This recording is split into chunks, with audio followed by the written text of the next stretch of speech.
እሺ ከሐዋርያትና ከወንጌል ጥምቀት አያድንም የኃጢአት ስርየት አያስገኝም የሚል አንድ ማስረጃ ይስጡኝ። ኢየሱስ ከዓለም ለመለየት ተጠመቀ የሚል ማስረጃ።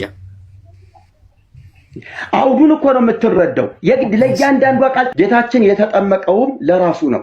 ኢየሱስ የተጠመቀው ከዓለም ለመለየትና የአብ ልጅ መሆኑን ለመግለጥ መስቀልን ደግሞ የቀራንዮን መስቀል ለመሸከም ነው የተጠመቀው። ከዓለም ለመለየት መጠመቅ መለየት ነው። እሺ ከዓለም ለመለየት ነው የተጠመቀ የሚለውን ያሳዩኝ ማስረጃ። ኢየሱስ ከዓለም ለመለየት ተጠመቀ የሚል ማስረጃ። አውዱን እኮ ነው የምትረዳው። የግድ ለእያንዳንዱ ቃል ጥቅስ መጠበቅ አለብህ እንዴ? ኢየሱስ ከዓለም ለመለየት ተጠመቀ የሚል ጥቅስ አታገኝም። እሺ ወደ ቀጣይ ጥያቄ ልሂድ። እሺ ጥምቀት ምስክርነት ነው ብለው ነበር። ማስረጃ የቱ ጋር ነው ምስክርነት የተባለው? ጥምቀት ምስክርነት ነው የተባለው የቱ ጋር ነው? ቅድም ምስክርነት ነው ብለው ነበር። ጳውሎስ እኮ የገለጠው ሮሜ 6 ላይ ከእሱ ጋር ለመተባበር በጥምቀት ተቀበርን ሲል መተባበር ነው። መተባበርማ ትክክል እስማማለሁ። እኔ ምስክርነት ነው የሚለውን ነበር የጠየቅኩት። የለም እሺ የተሐድሶ አንድ ሰነድ እንዲያሳዩኝ ይፈልጋሉ። ጥምቀት ለኃጢአት ስርየት ነው የሚል የተሐድሶ የእምነት መግለጫ አለ? የለም። እሺ እርስዎ ጥምቀት ለኃጢአት ስርየት ነው ብለው ያምናሉ? ለኃጢአት ስርየት ይሆናል፣ ቤዛነት ግን አያሰጥም። ስለ ቤዛነት አልጠየኩም። ለኃጢአት ስርየት ነው ብለው ያምናሉ እርስዎ? አያሰጥም። የኃጢአት ስርየት አያሰጥም? ይኸውልህ ለኃጢአት ስርየት ያሰጣል፣ ይቅርታ፣ ቤዛነት አያሰጥም። ለኃጢአት ስርየት ግን ይሆናል ነው ያልኩኝ። እሺ የአባቶችን ትምህርት ይቀበላሉ? የምቀበለውም አልቀበለውም አለ። ቢያስገድደኝ ይሄ መብቴ ነው። ንጹሑን መርጬ እንደ እግዚአብሔር ቃል እቀበለዋለሁ። ለምሳሌ ቅዱስ ጎርጎርዮስ ዘኑሲስ በእንተ ጥምቀት ስለ ጥምቀት ባስተማረበት ትምህርቱ ላይ ጥምቀት ከኃጢአት የሚያነጻ ነው ይላል። ይቀበሉታል? አልቀበለውም። ቅዱስ ቄርሎስ ቆይ የኔ ሰዓት ነው። ቅዱስ ቄርሎስ ዘኢየሩሳሌም እርሱም በእንተ ጥምቀት ስለ ጥምቀት ባስተማረበት ላይ 3ኛው ምዕራፍ ቁጥር 10 ላይ ማንም ሰው ካልተጠመቀ በቀር መዳንን አያገኝም ይላል። ይቀበሉታል? አልቀበለውም። አይቀበሉም። እሺ ወደ ቀጣይ ጥያቄ ልምጣ። ጴጥሮስ በአንደኛ ጴጥሮስ ምዕራፍ 3 ቁጥር 21 ላይ ይህም ውሃ ማለት ጥምቀት ፖዞናል። ይህም ውሃ ማለት ጥምቀት ምሳሌ ሆኖ አሁን ያድነናል ይላል። ያድነናል ያለው ምንን ያድነናል ያለው? እሱን ነው አንተን የምጠይቅህ። አንተ የጠቀስከው ጥቅስ ስለሆነ እዚህ ላይ አንተ እንድታብራራልኝ እጠይቅሃለሁ። እሺ አብራራለሁ። ለኔ ግን ይመልሱልኝ። ያድነናል የተባለው ምንድነው? የእርሶን ውሃው ነው። ውሃው ያድነናል ብለው ያምናሉ እርሶ? ይኸውልህ አንተ ቃል በቃል እያዳንዱ ስትሄድ ያድነናል አያድነንም ከምን እንደሚያድን ይኸውልህ ብለው ያምናሉ እርሶ? ከምን ላይ እንመጣለን? ይቅርታ የኔ ተራ አይደለ? አንዴ የኔ ተራ ስለሆነ ከምን ያድናል የሚለው ጋር እንመጣለን። ችግር የለውም። እርሶ ግን ልክ እንደ ጴጥሮስ ያድነናል ብለው ያምናሉ? ጥምቀትን ያድናል። እሺ ከምንድን ነው የሚያድነው?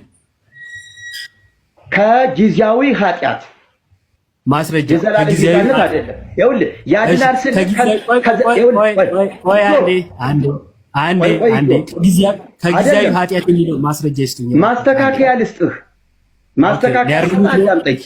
ይኸውልህ ከኃጢአት ስርየት ያድናል፣ ጥምቀት ያድናል ስል ቤዛነት ጋር እንዳታያይዘው ነው የኔ ጥያቄ። አላያይዘው። አሁን ደግሞ የኃጢአት ስርየት ያስገኛል አሉ። እሺ ከምን ያድናል የሚለውን ከጊዜያዊ ኃጢአት ብለዋል። እስኪ ማስረጃ ይስጡኝ። ከጊዜያዊ ኃጢአት የሚለው ቤዛ ስለማይሆን ጊዜያዊ ያልኩት ቤዛ ስለማይችል ከጊዜያዊ ኃጢአት የሚል ማስረጃ። እኔ ጥምቀት ቤዛ ይሆናል የሚል ክርክር አልተከራከርኩም። እርስዎ ነው ከቅድም ጀምሮ እሱ የሚያወሩት ማስረጃ የለውም። እሺ ቆይ ችግር የለም። ወደ ቀጣይ ልሂድ። ዮሐንስ ወንጌል ምዕራፍ 3 ላይ ሰው ዳግመኛ ከውሃና ከመንፈስ ካልተወለደ በቀር ወደ እግዚአብሔር መንግስት ሊገባ አይችልም ይላል። ስለዚህ ወደ እግዚአብሔር መንግስት ለመግባት ከውሃና ከመንፈስ መወለድ ያስፈልጋል ብለው ያምናሉ? በመንፈስ ከተወለደ ከውሃ ተወልዶ አዎ ልክ ነው። ሁለቱንም ማከናወን አለበት። ከውሃና ከመንፈስ መወለድ አለበት። አዎ ያለ መንፈስ ልደት ግን ስጋው ይሄ የውሃ ጥምቀት ምንም አያመጣለትም። ስንት ጥምቀት ነው የሚያምኑት? የመንፈስ ጥምቀትና የውሃ ጥምቀትን ሁለቱን እኮ ከመንፈስና ከውሃ ሲል እኮ ሁለት በመንፈስ የሚሆንና በስጋ የሚሆን እየነገረህ ነው። ስለዚህ ሁለት ጥምቀት ነው የሚያምኑት። የማይታይና የሚታይ ጥምቀት፣ በእምነት የሚሆን ጥምቀት አለ። ስለዚህ በስጋ የሚሆን ጥምቀት አለ። ስለዚህ የሚታይና ማይታይ ጥምቀት አለ ብለውኛል። ማስረጃ ማይታየውን ጥምቀት በማስረጃ ያሳዩኝ። ራሱ ከመንፈስና ከውሃ ሲል እስኪ የመንፈስን ጥምቀት አስረዳኝ አንተ። የኔ ጥያቄ ከመንፈስ መወለድ ማለት ምን ማለት ነው? የኔ ጥያቄ ተራ ነው፣ የእርሱ አይደለም። ማስረጃ ይስጡኛው። የማይታየው ሳስረዳህ ከመንፈስና ከውሃ ካልተወለደ ሲል ሰው ከመንፈስ መወለድ መጀመሪያ መቅደም አለበት፣ ማመን ማለት ነው። ቀጥሎ የውሃ ደግሞ ጥምቀት የውሃን መወለድ ማግኘት አለበት። አንዴ ከመንፈስ መወለድ ማለት ማመን ማለት ነው። እንደዛ ብሎ የፈታ የቤተክርስቲያን አባት አለ? የግድ ቄርሎስ ወይም ደግሞ ዮሐንስ ማለት አይጠበቅብኝም። ኦኬ እኔ ራሴ መጽሐፍ ቅዱስን ከተረዳሁት እኔ እነግርሃለሁ፣ ተረጉምልሃለሁ። እሺ ቄርሎስም ዮሐንስም ሳንል ጽጌን መቀበል ግዴታ አለብንም እያሉኝ ነው። መጽሐፍ ቅዱስን ትቀበለዋለህ? መጽሐፍ ቅዱስ ላይ ያሳዩኛ። እሺ ከመንፈስ የተወለደ መንፈስ፣ ከውሃ የተወለደ ውሃ ነው ልበልህ? እሱን አልጠየቅኩትም። ልበልህ ብለው ቆይ እንጂ እንዴ አይደለም። ከመንፈስ መወለድ ማለት ማመን ነው ሲሉ ሲማስረጃ ነበር የጠየቅኩት። ይኸውልህ ሰው እኮ አንድ ሰው አመንሁ ሲል እኮ ላመኑትና ለተቀበሉት የእግዚአብሔር ልጆች ሆኑ ዘንድ ስልጣን ሰጣቸው ነው የሚለው። ሰዓቴ ሳያልቅ ወደ ቀጣይ ጥያቄ ልሂድ። የተሐድሶ እንቅስቃሴ በጥምቀት ዙሪያ ወደ የትኛው ዘመን እንዲሄድ ይፈልጋሉ? ወይንም ወደ የትኛው ዘመን እንድንታደስ ይፈልጋሉ? ስለ ጥምቀት ነው ያነሳሁት። ወደ ሐዋርያትና ወደ ጌታ ወደ ቅዱስ ወንጌሉ። እሺ ከሐዋርያትና ከወንጌል ጥምቀት አያድንም፣ የኃጢአት ስርየት አያስገኝም የሚል አንድ ማስረጃ ይስጡኝ። የኃጢአት ስርየት እንዳለ ነግሬሃለሁ። ኦኬ ቅድም ደግሞ አያስገኝም አሉ። ተወዛገብኩቦት እኮ። እሺ ቤዛነትን አያሰጥም ማለትና የኃጢአት ስርየት አያስገኝም ማለት ልዩነት አላቸው። እሺ ችግር የለውም። በፕሮቴስታንት ውስጥ ያሉ ሉትራኖች ጥምቀትን ቤዛ ይሉታል። በተለይ የሉተር ካቴኪዝም ላይ ጥምቀትን ቤዛ ብሎ ይጠራዋል። ይቀበሉታል? እኔ ከዚያ ቤት አይደለሁም። ስለዚህ ቤት አስተምሮ ማውቀው የለኝም። እንደዛ ከሆነ ከእናንተ ማህበር በተለይ ከተሐድሶ አቀንቃኞች ዋነኛ ከሚባሉት ውስጥ አንዱ አቀንቃኝ የሚለውን ጨዋነት የጎደለው ቃል ብታስተካከለው ጥሩ ነው። ምክንያቱም እኔንም እንድናገር ትጋብዘኛለህ። ይቅርታ አቀንቃኝ ያልኩት ያው ደጋግሞ ከማንሳት አንጻር ለማለት ነው። በጣም ይቅርታ። የእርሶ ወዳጅ ይመስሉኛል አቶ ጌታቸው በመካነ ኢየሱስ ቸርች ተገኝተው ሲያስተምሩ ተመልክቻለሁና ከጠየቁኝ ማስረጃ አሳዩታለሁ። ባለፈው ማሳይችሁት ነበረ ቴዲ ቤት። ካልተቀበሉት ለምንድን ነው የእናንተ አባል እዛ ተገኝተው ማስተማር ያስፈለጋቸው? የመካነ ኢየሱስን ትምህርት ካልተቀበላችሁ። ይገርምሃል፣ አንተ አንዱን ቪዲዮ ብቻ ነው ያየኸው። እኔ ደግሞ ሙሉውን የፕሮቴስታንት አብያተ ክርስቲያናትን ጉባኤ ሂጅ ሞከርኩትም። እንግዲህ የእርሱን አይቼ እከተል ይሆናል። እሺ ወደ ቀጣይ ጥያቄ ልሂድና የተሐድሶ የእምነት መግለጫ ስለ ጥምቀት የሚያወራው ነገር አለ? ምን አለ? የተሐድሶ የእምነት መግለጫ ስለ ጥምቀት የሚያወራው ነገር አለ? አለ። ለምሳሌ ምን ይላል? ጥምቀት ጌታችን ኢየሱስ ክርስቶስ እንዳስተማረው ያመነ የተጠመቀ ይድናል ስለሚል መጀመሪያ አንድ ሰው መማር አለበት፣ ማመን አለበት። መጠመቅ ለመጠመቅ ፈቃደኛ ሲሆን ያን ጊዜ መጠመቅ አለበት ብለን እንጂ ጥምቀትን አስቀድመን እምነትን አናስከትልም። እሺ ደቂቃው አልቋል። ዮባ እናመሰግናለን። አሁን ማይክን ታነሳና ተጠያቂ ትሆናለህ። በነገራችን ላይ ደስ የሚል ውይይት እያደረጋችሁ ነው። በጣም አይ ቲንክ ከስር ያሉትም 1500 ሰዎች ደስተኛ ይመስሉኛል። በጣም በተረጋጋ መንፈስ ቃናም ረጋ ብለው እየመለሱ ነበረ። ዮባም እንደዛው አጠያየቅ በጣም ደስ ይል ነበር። ጥሩ እየተማርንበት ነው ብዬ ተስፋ አደርጋለሁ። ታብና ኮፕሊንክ አድርጉት እንዳይቋረጥብን። አሁን ይቀጥላሉ። ቃና 10 ደቂቃዎትን ይጠቀሙ። ዝሎታለሁ። ዮባን ይጠይቁታል። እሺ ኢዮብ ጥምቀት የኃጢአት ስርየት ያስገኛል ሲባል ቤዛነትን ያሰጣል ማለት ነው? እሺ ቤዛነት ስንል ምትክነትን ወይም ያሰጣል ነው እኮ ለአብራራው ነው። ሁለቱ የተለያዩ ነገሮች ስለሆኑ ጥምቀት በክርስቶስ የተደረገውን ቤዛነት መቀበያ ነው፣ ጸጋው የምንቀበልበት ነው። ስለዚህ ክርስቶስ የሰራልንን የማዳን ስራ የምንቀበለው በምንድን ነው ሲባል በእምነት፣ በጥምቀት፣ በቅዱስ ቁርባን ነው። በእነዚህ በሚስጥራት በኩል ወደ ጌታ ማዳን እንገባለን ማለት ነው። ቀላቅለውት ስለተረዱት መሰለኝ። እሺ መጀመሪያ ድነሃል ማለት ነው። በክርስቶስ ቤዛነት ድነሃል ማለት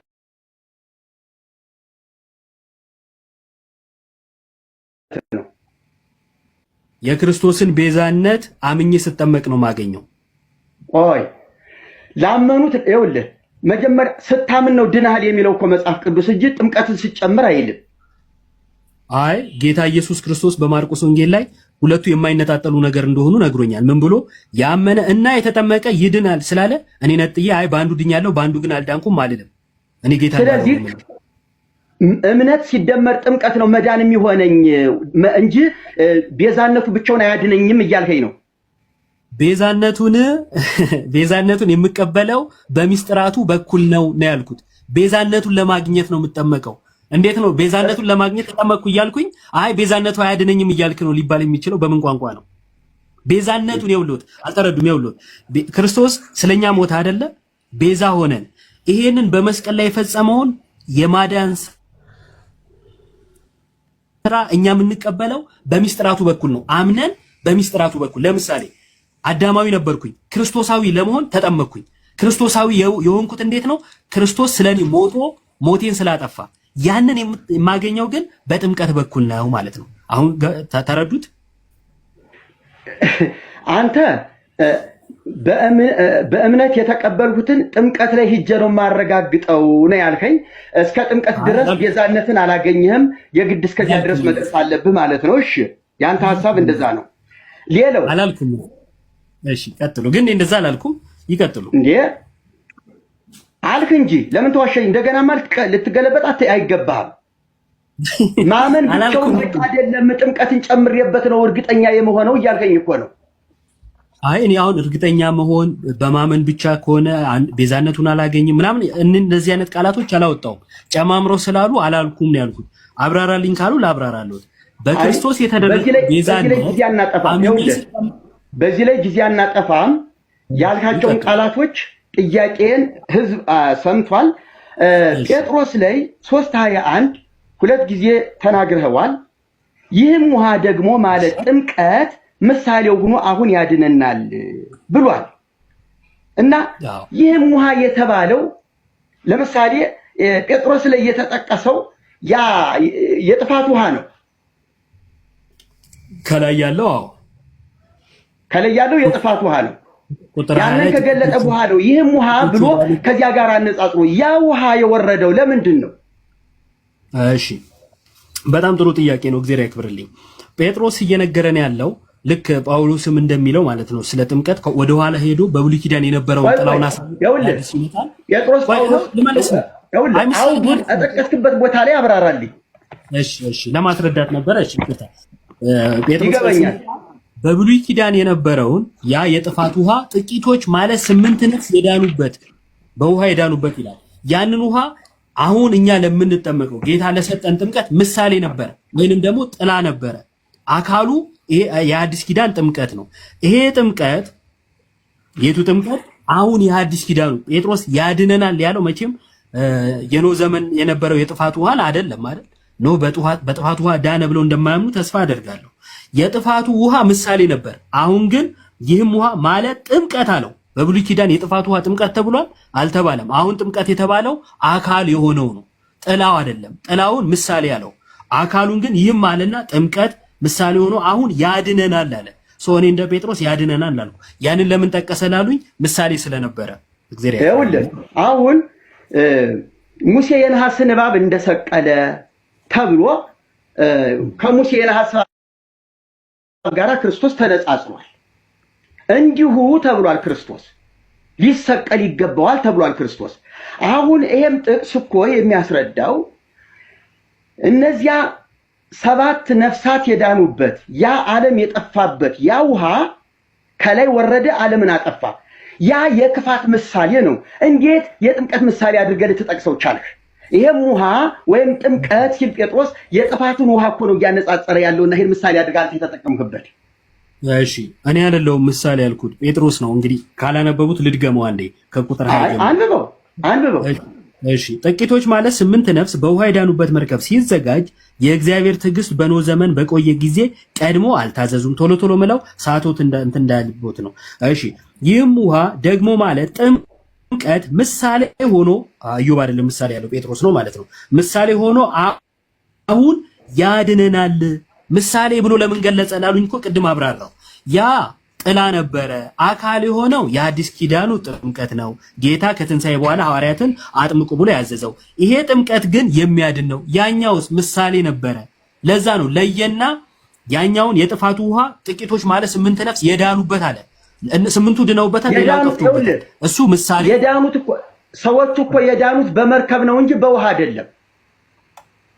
አይ በመርከብ ነው ቢሉም ችግር የለብኝም። ጴጥሮስ ግን እዚህ ጋር ያለው ግን ጥቂቶች ማለት ያንብቡት እስቲ እጆት ላይ መጽሐፍ ቅዱስ እዩ ይከተሉ። ጥቂቶች ማለት 8 ነፍስ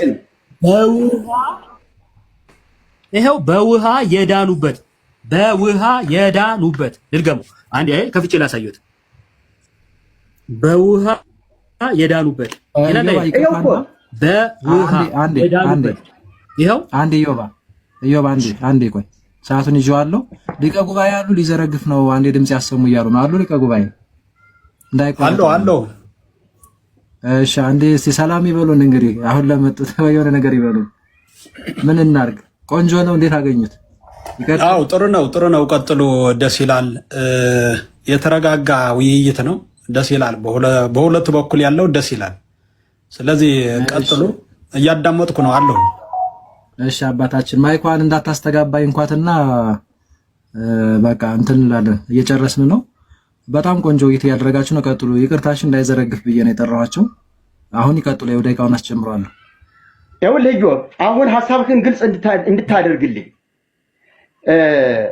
አሁን የጠቀሰው ይሄ የጴጥሮስ መልእክት ላይ ሰዎች የዳኑት ጥፋቱ የመጣው የጥፋት ውሃ ነው። ሰዎችን ሊያጠፋ ነው የመጣው። የዳኑት ግን በመርከብ ነው። ጥቂቶቹ ነፍሳት በመርከብ ነው የዳኑት።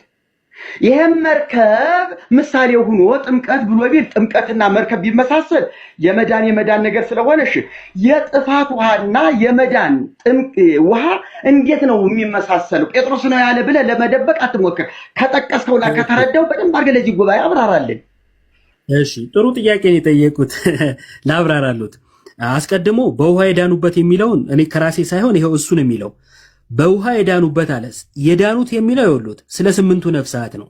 የጠፉበት ከ8ቱ ውጭ ያሉት ናቸው።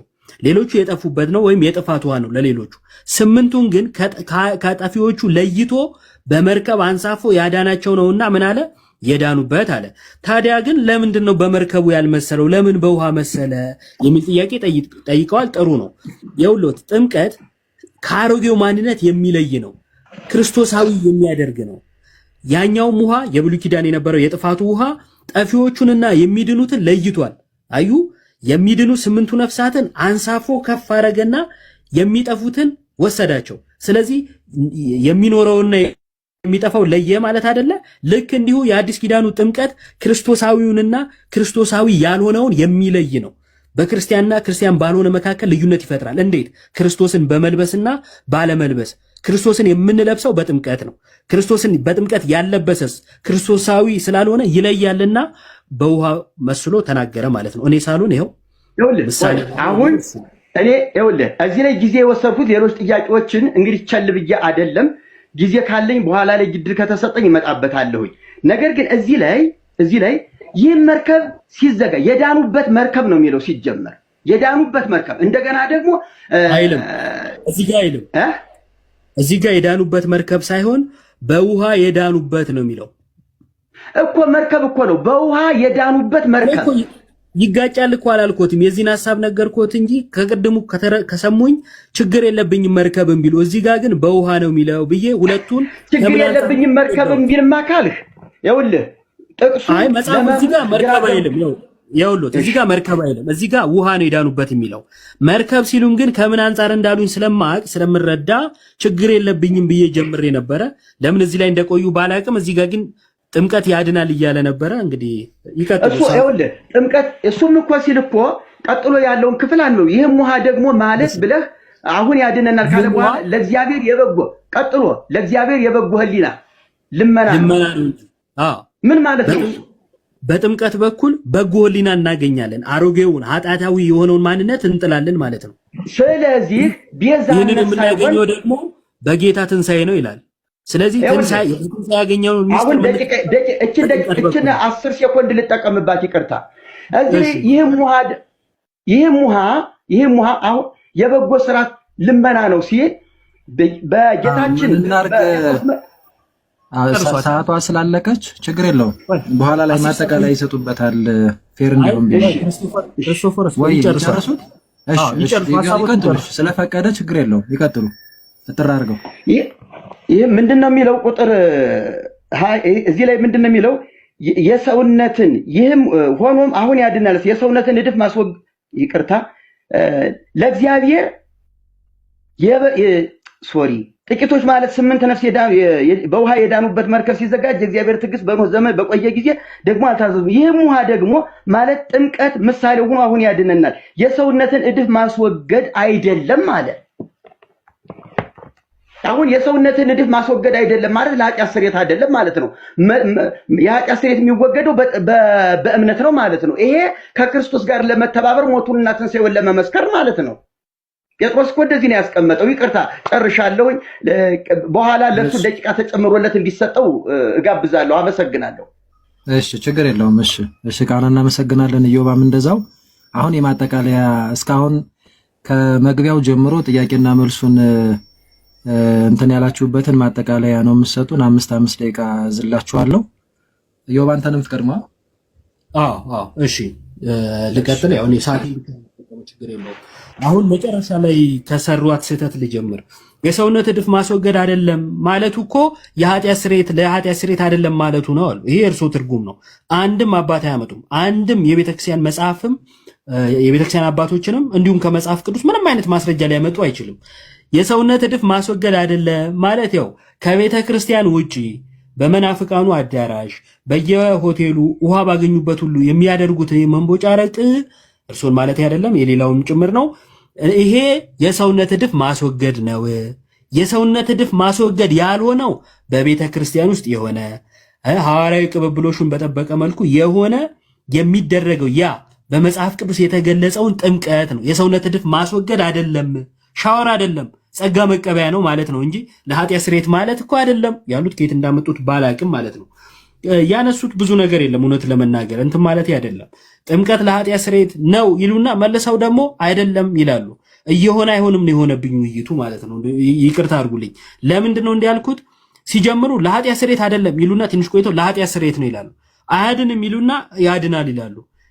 ያድናል ስል ግን ይሉና አይ ለጊዜያዊ ኃጢአት ነው። እሺ ማስረጃ የለም። እንደዚህ ነው የሆነብንና ተሐድሶ ማለት ቤተክርስቲያን ወደ ቀደመ ትምህርቷ ትመለስ ከሆነ የቀደመ ትምህርት ሲጠየቁ ማመን ነበረበት። አንድም የቤተክርስቲያን አባት ስለ ጥምቀት ያስተማረውን አይቀበሉ። የሚቀበሉት ካለ እከሌ የሚባል የቤተክርስቲያን አባት ስለ ጥምቀት ያስተማረውን እቀበላለሁ ብለው ይጥቀሱ። እኔ ጊዜ እሰጣለሁ በኋላ ማለት ነው። ምንም ችግር የለም። ደቂቃ ቢያንሶትም ቅድም የጠቀስኳቸው አባቶች ነበሩ። ቅዱስ ጎርጎርዮስ ዘኑሲስ ስለ ጥምቀት ያስተማረውን ጥምቀት ከኃጢአት ያነጻል ይቀበላሉ ስላቸው አይቀበሉም። ቅዱስ ቄርሎስ ዘኢየሩሳሌም ደግሞ ማንም ሰው ካልተጠመቀ በቀር መዳንን አያገኝም ይላል። ይቀበላሉ? አይ አልቀበልም ይላሉ። ታዲያ ወደ የትኛው አባት ወደ የትኛው ቤተክርስቲያን ታሪክ ነው የሚመልሱን? ቤተክርስቲያን በታሪኳ ጥምቀትን ከድህነት ለይታ አያድንም ብላ አታቅም። ሐዋርያት እንደዛ አላስተማሩም። ጌታ አላስተማረም። ሐዋርያን አበው አላስተማሩም። ማንም እንደዛ ያስተማረ የለም። እርሶ ግን ከየት እንዳመጡት አላቅም። ይሄ ከማርቲን ሉተር በኋላ ዙንግልና የመሳሰሉት የሚያነሱት ሐሳብ ነው። ማርቲን ሉተር እንኳን እንደዛ አያምንም። ብዙ ጊዜ ፕሮቴስታንቱ አዳራሽም ችግር የለውም ሄደን እናስተምራለን ስላሉ እነሱን ያነሳሁት ከርዕሱ ውጭም ከመሰሉት ይቀራል። ወደ ቤዛነት ልምጣ። ቅድም ስላነሱት ጥምቀት ቤዛነት አይደለም እያሉ ደጋግመው ይናገራሉ። ጥምቀት ቤዛነት ነው አላልንም። ያልነው ምንድን ነው? በክርስቶስ የተደረገውን ቤዛነት መቀበያ ነው። ይህ ምስጢር ጸጋ መቀበያ ነው ነበር ያልነው። እንግዲህ ሳይረዱት መሰለኝ የጴጥሮስ ላይ ያድናል ብለዋል። እንደ ጴጥሮስ እንደማያምኑ ነግረውናል። የዮሐንስ 3 ላይ ደግሞ ምን አይነት ነገር ተናገሩ? ዮሐንስ 3:5 ላይ ከመንፈስ መወለድ ማለት ማመን ነው አሉ። አሃ ከመንፈስ መወለድ ማመን የሚል ማስረጃ አለዎት? የለም። ከራስዎት ነው። ስለዚህ ልቀበል አልችልም ማለት ነው። እኔ አባቶች ያስተማሩትን ነው የምቀበለው። አንድም የቤተ ክርስቲያን አባት ይህንን ክፍል ዮሐንስ 3:5ን ከጥምቀት ለይቶ አላስተማረም፣ ከድነት ውጭም አድርጎ አላስተማረም ማለት ነው። ቤዛነቱ ስቅላቱ ላይ ብቻ ነው፣ መስቀል ላይ ብቻ ነው የሚል ነገር ተናገሩ። ስለዚህ ክርስቶስ የተቀበለው መከራ እስከ መስቀል እስኪደርስ ድረስ ያለው መከራ ከቤዛነቱ ነጠሉት ማለት ነው። እንዲህ አይነት ነገር የለም። ድንግል ማርያም የወለደችው የዓለምን መድኃኒት ነው። ዮሐንስ መጥምቀ መለኮት ቅዱስ ዮሐንስ ኢየሱስ ወደ እርሱ ሲመጣ አይቶ የዓለምን ኃጢአት የሚያስወግድ የእግዚአብሔር በግ አለ። ገና ሲመጣ ነው ያየው፣ መስቀል ላይ አይደለም ያየው ዮሐንስ። አዩ ማርያም ስትወልደው የዓለምን ኃጢአት የሚያስወግደውን በግ ነው የወለደችው። ጌታ ኢየሱስን ነው የወለደችው። የተወለደው እርሱ ቤዛ ነው። የተወለደው እርሱ አዳኝ ነው። አዳኙን ወልደዋለች። መስቀል ላይ ብቻ ከሆነ 33 ዓመት ለምን ተመላለሰ? ለምን ወንጌልን ለሐዋርያቱ አስተማራቸው? ለምን ሐዋርያትን መርጦ ላካቸው? ዝም ብሎ ዕለተ ዓርብ ተገኝቶ ተሰቅሎ ለምን አላበቃም ጉዳዩ? ይሄ ከቤተ ክርስቲያን ታሪክ እንደው መጽሐፍ ቅዱስንም ያነበበ የማያነሳው እኔ በጣም የተሳሳተ አመለካከት ነው። ለጌታ ለኢየሱስ ክርስቶስ ያላችሁንም አመለካከት እንደው ሰብሰብ ብላችሁ እንደ ተሐድሶ ብትመለከቱት ጥሩ ነው ብዬ አስባለሁ። ይህን ለምን አነሳው?